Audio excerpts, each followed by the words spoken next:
Sir, पहला आपने यादव संघ के लिए जो योगदान दिया काफ़ी सारे हैं, लेकिन इसके साथ जो सवाल लग रहे, ठीक है, कि अभी उस कल आपकी एक पोस्ट आई, ठीक है, वीडियो जो मेरे पास भी आई, समाज के अन्य लोगों के पास, वहाँ से 3 प्रश्न खड़े हो गए, ठीक है। गाला पूरे समाज में घूम रहा है, पूरे समाज में क्या पूरे भारतवर्ष में घूम रहा है ये बात, ठीक है। गाला एक सब, दूसरा गाला का पेपर कहाँ है, लाइट बिल कहाँ है, ठीक है। ये 2 क्वेश्चन के कब पे थोड़ा सा बोल दीजिए तो फिर आगे आपको मैं। देखिए, ये शुरुआत तो गाले से नहीं हुई, जो अफवाहें चल रही हैं। पहली बात तो मैं इसको एक ही शब्द कहूँगा कि ये सिर्फ और सिर्फ झूठ और लोगों को बरगलाने वाली बातें हैं, पहली बात। सही है। और ये बात जो है शुरुआत हुई कि ज़मीन थी, लोगों ने जो अफवाह फैलाया कि ज़मीन थी। इनकी बातों को मैं रखता हूँ कि मुझसे भी पहली रिपोर्ट आई थी बोले गए थे भिवंडी में ज़मीन है। हाँ, तो पहले ये बात हुई कि ये ज़मीन थी और ज़मीन कहीं बेच खाई लोग, ठीक। और उसके बाद जब ये उसमें ये ज़मीन थी भी नहीं कहीं, और बात थी कि वो एक इंडस्ट्रियल गाला था और उसके पेपर जो है, जो पेमेंट दिया गया था, यादव संघ मुंबई ने 1994 में ये गाला खरीदने का एक निश्चय किया था भिवंडी में संस्था बनाने के लिए, एक शाखा ओपन करने के लिए। तो 94 में जिस समय बात हुई थी, यहीं न्यू बॉम्बे में के बुल्लन सेठ जी थे, वो भी आए थे, श्याम नारायण जी थे, अदालत जी थे उस मीटिंग में, हमारे पिताजी भी थे और भिवंडी के कुछ लोग थे।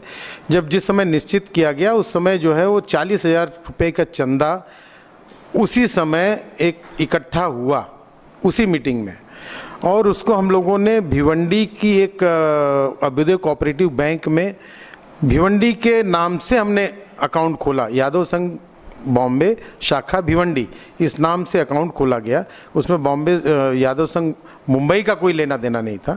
40,000 रुपया उसमें डाल दिया गया और 40,000 का चेक बना के 1994 में एक जो गाला निश्चित किया गया था उसको दे दिया गया।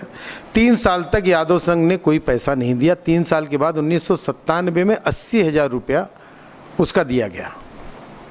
बहुत कहने सुनने, 80,000 रुपया दिया गया। उसका हमने तब एक कागज़ उसका बनवाया और कागज़ भी ले जा करके हमने संस्था में जमा कर दिया कि भाई अब इसमें 1,20,000 का पेमेंट हो गया, बचा हुआ पेमेंट उसको देंगे तो रजिस्ट्री करेगा। लेकिन इसके बाद भी अब संस्था के आपसी झगड़े रहे होंगे या उस समय क्या, स्वर्गीय श्याम नारायण जी अध्यक्ष थे और जहाँ तक मुझे याद है कि श्री अरविंद यादव अदालत जी उस समय जनरल सेक्रेटरी थे। लेकिन वो उसके बाद कुछ पेमेंट यादव संघ की तरफ से नहीं आया और किसी कारणवश वो बिल्डर भी कहीं अपने निजी किसी परेशानी में, अड़चन में वो भिवंडी छोड़ के भाग गया।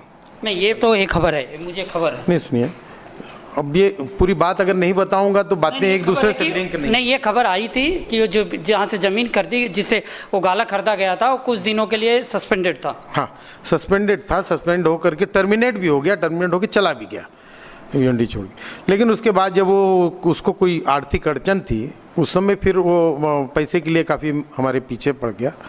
यादव संघ से पेमेंट नहीं मिलने के बाद हमने अपने निजी सोर्सेज से पैसा दे करके वो गाला अपने ताबे में ले लिया और चूँकि उसका रजिस्ट्रेशन नहीं हो पाया आज तक।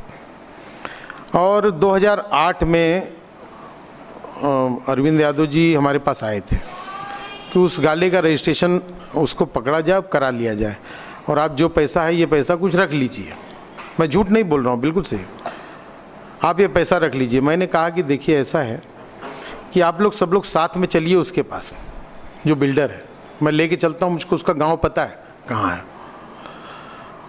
और वो आज के इतने साल के बाद वो क्या पैसा मांगता है, कल को ये नहीं होना चाहिए कि हमारे पास पैसा यादव संघ का आ गया और हमने रजिस्ट्रेशन नहीं कराया। क्योंकि मुझे पता था कि आज इतने साल के बाद वो किस रेट में मांगेगा, क्या करेगा, इसका कोई भरोसा नहीं है। तो सारे लोग रहेंगे संस्था का, तो एक ट्रांसपेरेंसी रहती है उसके अंदर। इसलिए जो है हमने वो पैसा उनको अरविंद जी से लिया नहीं। हमने कहा कि आप लोग चलिए साथ में, उससे बात कर लीजिए, जो भी वो ले दे उससे दे करके। लेकिन उसके बाद फिर ये अवसर कभी इन लोगों ने बनाया नहीं और लगातार चुनाव के समय अब ये बात कर रहे हैं कि उसका गाला उन्होंने बेच दिया, कोई कहता भाड़े पे दे दिया, कोई कहता। उसमें कल की जो मीटिंग हुई, कल की जो आप चर्चा आपने किया, वो कल उसी गाले में हुई है मीटिंग। हाँ, उसी गाले में हुई है। और कोई कहता है कि इसमें पावर कैसे है, तो ये तो पावर अगल बगल से हम लोग समय समय पर ले लेते हैं, क्योंकि वो हमेशा खुला नहीं रहता हूँ। आवश्यकता पड़ने पे यादव की कई संस्थाएं हैं, जो भी संस्था भिवंडी में अपनी मीटिंग करना चाहे, कोई काम करना चाहे, या कि यादव संघ वाले ही साल में 1-2 बार जो है वो जन्माष्टमी के दिन पूजा वगैरह का प्रोग्राम करते हैं, दीपावली मिलन वगैरह का प्रोग्राम करते हैं, तो 150 लोग जो है आना जाना वहाँ पे उन लोगों का हो जाता है। और जब और की कोई संस्थाएं अपनी मासिक बैठक भी करती हैं कि यादव परिवार में से किसी के यहाँ कोई ज़्यादा मेहमान अगर आ गए, 10-20 लोग किसी को देखने या शादी विवाह की बात करने, वो लोग चाबी लेके चले जाते हैं, अपना खोल कर वहाँ पे बैठ जाते हैं। तो इस तरीके से वो उस गाले का उपयोग हो रहा है, उसका कोई जो है कमर्शियल यूज नहीं है। अभी भी वो गाला यादव समाज के ही पास। यानी बातों के हिसाब से ये लग रहा है अभी तक गाला रजिस्ट्रेशन नहीं हुआ है, रजिस्ट्रेट नहीं हुआ, एक क्लियर है, लाइट नहीं है, क्लियर है। अब लास्ट में एक रह गया पेपर, गाले का पेपर। जब रजिस्ट्रेशन नहीं हुआ तो गाले का पेपर नहीं होगा। नहीं, पेपर जो था, जो पेपर यहाँ पे दिखाया जा रहा है वो अधूरे पेपर हैं। पेपर सोशल मीडिया पे चल रहे हैं। जिसने सोशल मीडिया पे पेपर डाला उसके पास वो पोजीशन लेटर या जो भी पत्र उस समय जो भी गाले संबंधित जो कागज थे, सारे कागज वहाँ पे जमा है। हम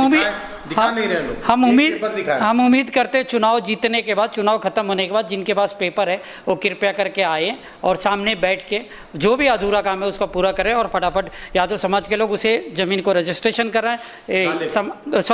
गाले के लिए जो समाज की चीज़ है, समाज के ही पास जानी चाहिए। दूसरा सवाल, उसमें आपने बोला था 5 करोड़ इनकम टैक्स वाले लेके गए।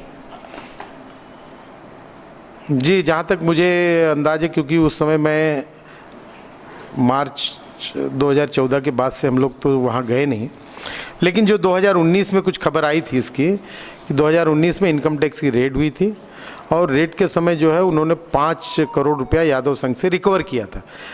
तो हो सकता है कुछ उनके पास कैश इन हैंड मिला, लेकिन बाकी का पैसा एफडी और खाते में तोड़ करके, क्योंकि 2014 में जब हम वहाँ से निकले हैं किसी कारणवश,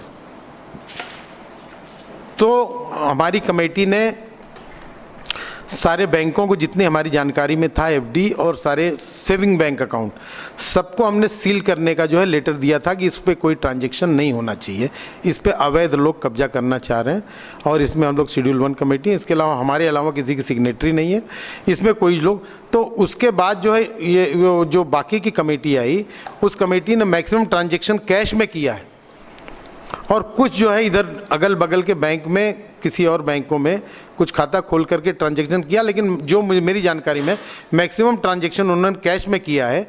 तो 5 करोड़ का जब इन्होंने वहाँ पे पेनल्टी डाला हुआ है यादव संघ पर, तो जो कैश उनको रिकवरी हुआ मुझे एग्जैक्ट नहीं पता, लेकिन बाकी का जो है एफडी तोड़ करके वो पैसा इनकम टैक्स डिपार्टमेंट उसको ले गया है।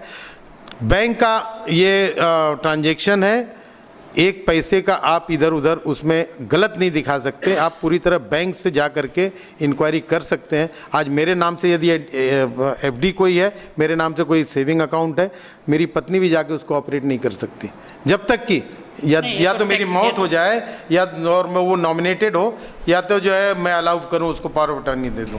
तो ये संघ का पैसा, मैं सुनिए मेरी बात यही है, रिक्वेस्ट यही है कि मैं जो जानकारी है एफडी का पैसा न केवल मेरी कमेटी के लोग, हमारे से पहले भी कमेटी के लोग रहे होंगे, भले मेरे विरोधी हैं, लेकिन उन्होंने भी टच नहीं किया कभी, और हमारे बाद की भी कमेटी के लोगों ने कोई एफडी का पैसा टच नहीं किया। वो पैसा सिर्फ और सिर्फ इनकम टैक्स में गया होना चाहिए। आ रहे हैं आपके पास, आ रहे हैं, इससे रिलेटेड सवाल है, चलिए आप। देखिए, मैं कई हाउसिंग सोसाइटियों से जुड़ा हूं, जैसे कि आप सभी जानते हैं कि मंत्रालय पत्रकार संघ में मैं ट्रेजरर हूं। मेरी बात एक समझ में नहीं आ रही है कि आप सारे लोग अध्यक्ष, वो ट्रेजरर जो होता है जिस भी उसमें, वो उसकी जिम्मेदारी नहीं है कि जब आप मंथली आपका जो ईयर एंडिंग होता है कि उसको ऑडिट कराया जाए। आपके पास अगर ऑडिट ही नहीं करा रहे हैं लोग, और अभी भी जो वर्तमान कमेटी चाहे जो भी हो, ऑडिट अगर हम 31 मार्च के बाद के बीच का जो भी हम अपना ट्रांजैक्शन नहीं दिखाएंगे, ये टेक्निकल चीज़ें अगर हमारे समाज आज भी नहीं समझ पा रहा है, पिछली के बाद 2023-24 का ट्रांजैक्शन अगर हम नहीं दिखाएंगे तो समस्याएं तो आ रहे रहने वाली है ना। तो इस सॉल्यूशन पे हमें व्यक्त करना चाहिए कि अध्यक्ष और खाली अध्यक्ष और महामंत्री बहुत कुछ नहीं होता है, ट्रेजरर कौन है, और ट्रेजरर जो सिग्नेचर अथॉरिटी होती है 3 होती हैं। तो आपको ये भी खोजना पड़ेगा कि ये जो ट्रेजरर लोग होते हैं इन्होंने जिम्मेदारी अपनी पूरी नहीं की। चलिए आपके सवाल देते हैं। मेरे पास एविडेंस है, ठीक है, हमारे पास एविडेंस आया हुआ है, सामने वाले पार्टियों ने दिया है। इस एविडेंस में 2011-12 के बाद अजय जी अध्यक्ष थे, 2021 और 22 तक शेड्यूल 1 में इनके नाम से चेंज रिपोर्ट पड़ रही, तो अजय पढ़ रही है, तो आपने कभी धर्मादाई को ये इन्फॉर्मेशन दिया, रुकवाया इसको कि हमारे नाम से पढ़ रही है? नहीं, देखिए ऐसा है, ये बात सही है। जब कानूनी प्रक्रिया शुरू हो जाती है तो उस प्रक्रिया को पूरा करने के लिए आपको कुछ न कुछ करना पड़ता है।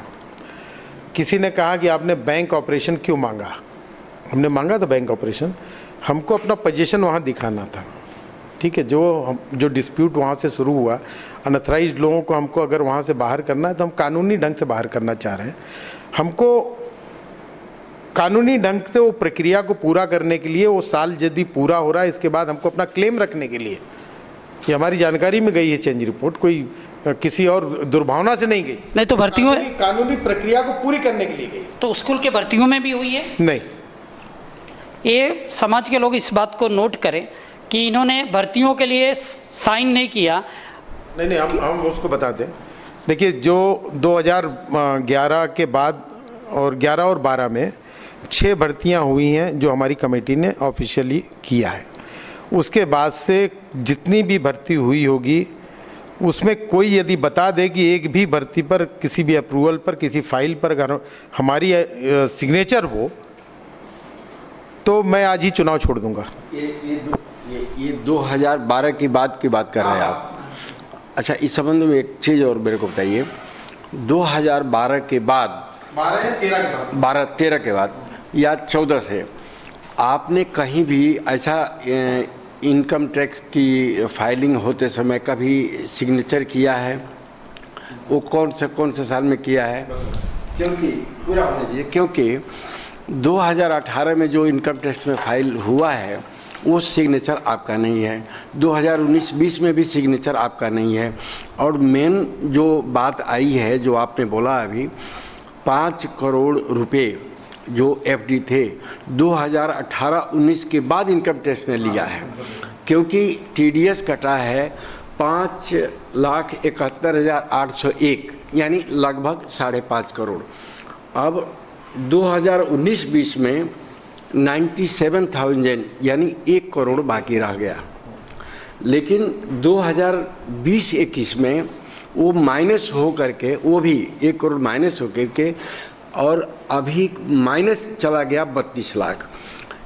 अब आपके बाद, ये तो आपकी जिम्मेदारी नहीं है 2018-19 के बाद, 20-21 के बाद, लेकिन जो लोग, राम समझ जी आपको भी बोलता हूँ, जो अब जो पैनल वाले आएंगे या जो बाकी सवाल एक रहेगा कि ये खर्चा का बताओ, खर्चा कहाँ गया है? स्कूल के पैसे जो इनकम टैक्स ने ले लिया, उसके बाद अभी 1 करोड़ बचा है, 1 करोड़ वो अभी कहाँ गया? जो माइनस 28 लाख में है, आ गया है। वो हिसाब किताब एक क्वेश्चन बना के रखिए, इसके बाद शुरू करेंगे। अब जवाब लीजिए।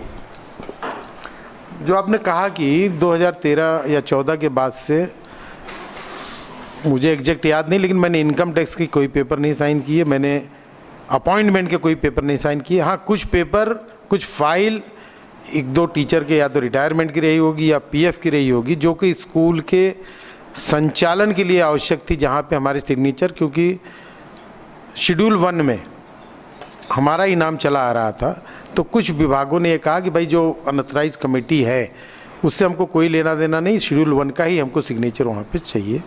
तो यदि प्रिंसिपल ने कुछ कहा होगा, 1-2 बार ऐसा है, छोटी मोटी चीज़ें जिसमें कि संस्था की अड़चन थी, यदि स्कूल चलने में कोई अड़चन रही तो वही सिग्नेचर हमने किया, इसके अलावा कोई सिग्नेचर हमने किया नहीं यहाँ तक। जी।